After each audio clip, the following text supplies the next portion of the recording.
better.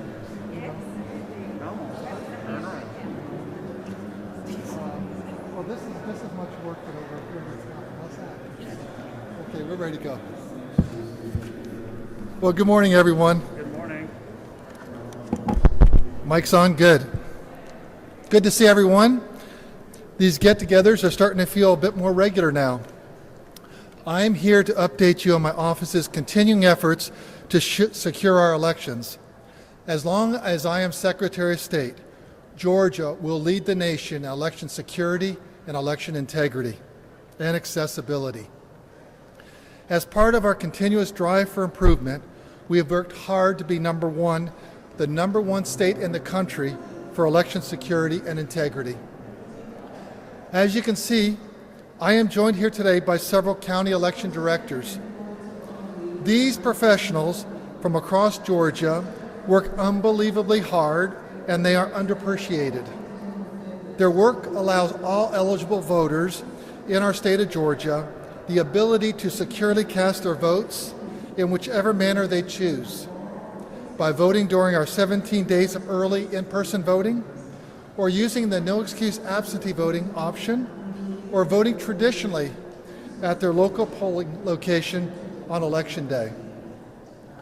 I've asked them to join me today because we are moving to a new voter registration system for Georgia during the 2022 election cycle. This new system is more advanced, more secure, and more user-friendly, and will give our election directors and my office new tools to better manage our election efforts. It will be housed on servers using the Federal Risk and Authorization Management Program, better known as FedRAMP. This is one of the highest levels of security assessment and authorization of activities available. These are the services used by the Department of Defense and other highly sensitive, high-target federal agencies. We will be partnering with a great Georgia employer, Salesforce, one of the leading database management software companies in the world, with MTX Group, who will be the implementation partner. Salesforce's baseline architecture will provide the backbone for the new voter registration system.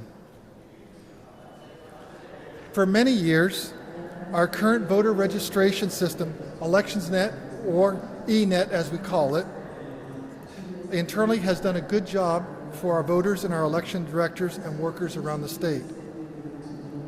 But technology evolves just as our threat environment evolves. Our team realized that we needed a faster, better, friendlier, and more secure system. And that's why we chose this more secure technology platform. After months of assessment and analysis and meetings, we decided we would move to this new system, and it will be called the Georgia Registered Voter Information System. But that's a mouthful, so we're going to call it Jarvis. I make this announcement today because Georgia voters need to know that election security and election integrity have always been and will continue to be my highest priority. Security is the key to truly assuring that all voters and all candidates know and understand that the winner is the winner and the loser simply came up short. I want to thank again this group of hardworking election directors for being with me here today to make this announcement. Jarvis will be a system that they and their staffs will be working with daily. They will be beneficiaries of the improvements, and we have been working with them closely as we have been in the process of building the system. Jarvis will keep us the national leader in election security, election accessibility, and election integrity. Thank you, and I'm ready for any question you might have. Mr. Nisi.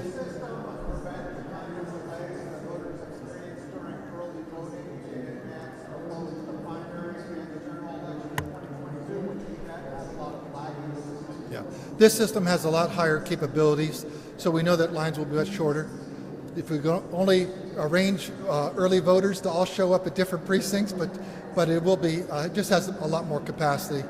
And as you know, during the 2020 cycle on Election Day, the longest wait times were less than 1 hour, and average wait time in the afternoon was down to 2 minutes. But thank you for the question. Secretary.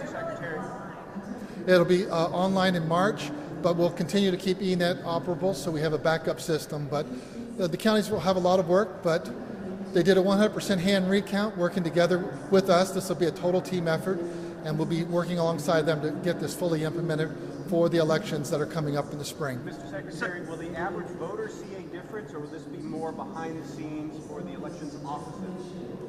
I think the average voter will see something that's more responsive, so get more timely information. Also, it's more user-friendly, not just for the election offices, but I think the voters will see that also. So I think it's a much improvement.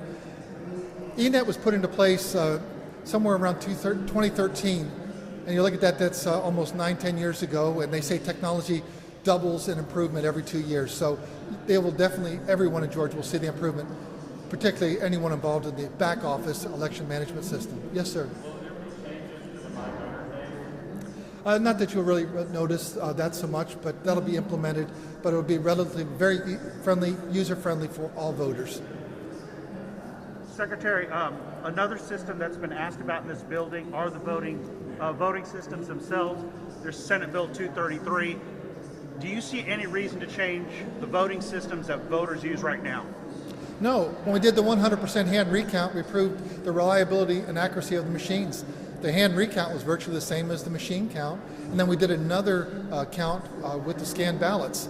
And so that's why we brought in the verifiable paper ballots, so we do 100% hand recounts if we need be, but we also can do risk limit audits, and many of our county election directors have jumped onto that, are auditing other races, not just the top line races. Secretary, are you worried between this and the redistricting changes the counties have to do and the extra scrutiny on elections? There's going to be something bad happening. People are going to freak out. We need a stable election platform, and that's why we've moved to Jarvis. How much is this going to cost?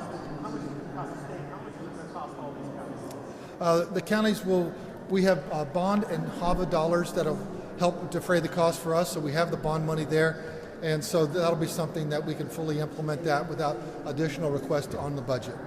Mr. Secretary, do you have any? Oh, absolutely. Our team will be spending hours and hours, and Lynn Bailey has been brought on as our interface with the county election directors. We understand it's a big lift, hasn't been done since 2013, but looking at the system we have and the systems that are available, we need to make this change, and we need to make it now. I'll continue to fight hard for election integrity, election security, and election accessibility. That's our number one job in Georgia, and that's why we're ranked number one. We beat Alabama by 1 point for election integrity, and I want to make sure we keep that thing going. We did it for national football. We're going to do it here for elections. Thank you very much.